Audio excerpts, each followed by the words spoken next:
Hello বন্ধুরা, কেমন আছো সবাই? আশা করছি সবাই ভালো আছো। আমিও খুব ভালো আছি। আজকে নিয়ে চলে এসেছি চিকেনের একটা দারুণ রেসিপি।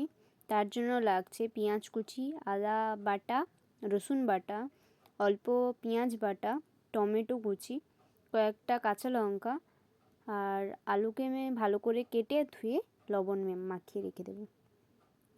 দেওয়ার পরে এবারে মাংসটাকে ভালো করে ধুয়ে নিয়ে তাতে দিয়ে দেবো স্বাদ মতো লবণ, দিয়ে দেবো হলুদ বাটা।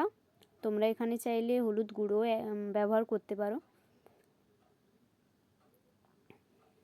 তারপরে দিয়ে দেব পরিমাণ মতো লঙ্কা গুঁড়ো।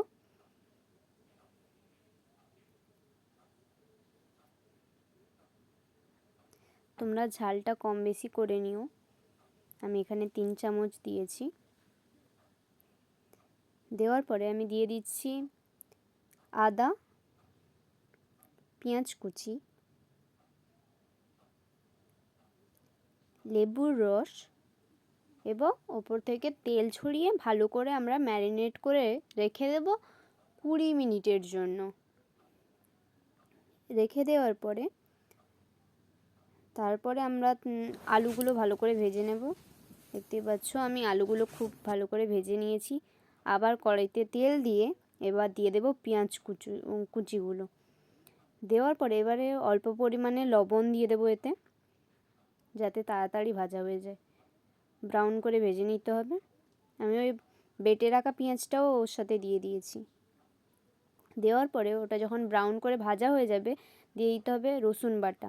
রসুন বাটাটাকে ভালো করে কষিয়ে নিয়ে ওর গন্ধটা, রসুনের গন্ধটা মেরে দিতে হবে। দেওয়ার পরে আমাদের দিয়ে দিতে হবে আদা বাটাটা। দেওয়ার পরে এবার আমরা দিয়ে দেব টমেটো কুচি আর কয়েকটা কাঁচা লঙ্কা। দেওয়ার পরে আমরা এটা নাড়তে থাকবো আর অল্প একটু লবণ দিয়ে দেব, টমেটোটা যাতে তাড়াতাড়ি গলে যায়। দেওয়ার পরে এবার কষাতে থাকবো। অল্প একটু জল দিয়ে আবার আমরা কষাতে থাকবো। এর উপরে আমি দিয়ে দিয়েছি একটু জিরে গুঁড়ো। তোমরাও একটু জিরে গুঁড়ো অ্যাড করো।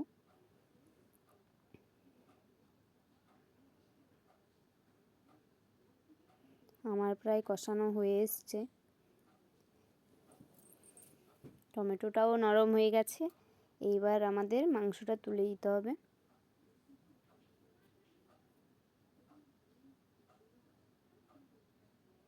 এই যে আমি মাংসটা তুলে দিয়েছি, দিয়ে এবার নাড়তে থাকবো।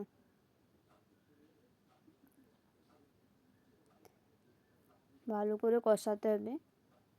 প্রায় 30 মিনিট মতো কষাবো আমরা।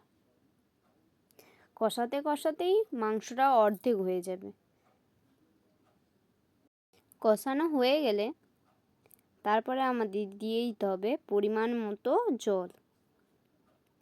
জল দেওয়ার পরে মাংসটা যখন ভালো মতো ফুটে যাবে, আমাদের দিয়ে দিতে হবে মিট মশলা এবং গরম মশলার গুঁড়ো।